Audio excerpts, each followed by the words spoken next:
Okay, moving on. Dito na tayo kay Orbit Fan number 16, 7/22/24 ang date.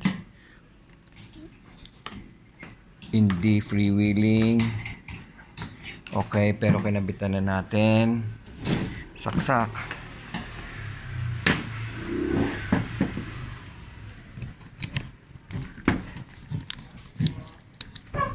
Okay, on. Patay.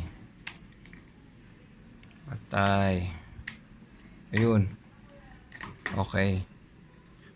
Nasa number 4. May na. Hindi kaya. Okay. Linisan muna natin yung shafting, yung bushing. Baka lumuwag na. Okay. Okay.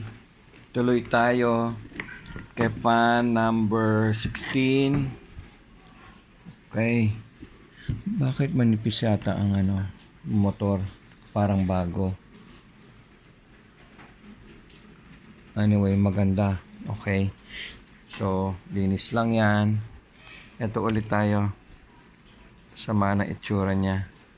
Dadagdagan natin yan ng foam. Pero sa harap yan, naku, malagkit. Oh, sana walang tama. Wala naman tama. Sa likod. Yan, sige. Mukhang, sige. General cleaning, minor repair, maintenance lang to. Go, go, go! Fan 16 pa rin.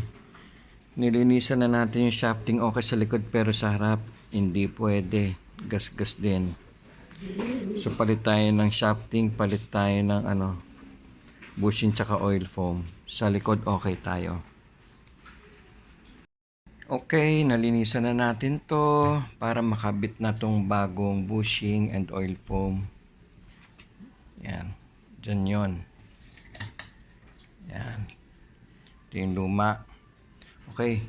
Nakabit na natin yung bagong shafting. Yan. O, ito yung luma. Okay. So, nakabit natin yan. Ilinisan natin. Go, go, go. Number, ano pala to? 16. Okay, number 16 to. Malinis na to. Kabitan na malinis na. Testing na rin to. Oh, number 1. Ayos na agad, oh.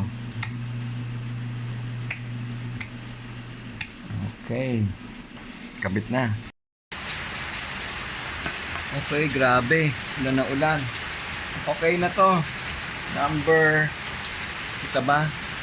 16. Napalitan na capacitor. Malinis na. Ayos na yan. Testing na tayo.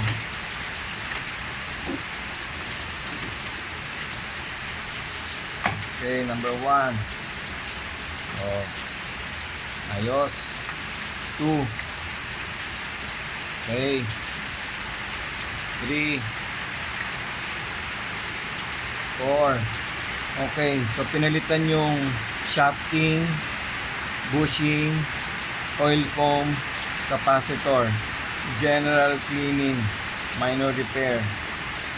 Ayos na. Paano? The Fantastic Man strikes again.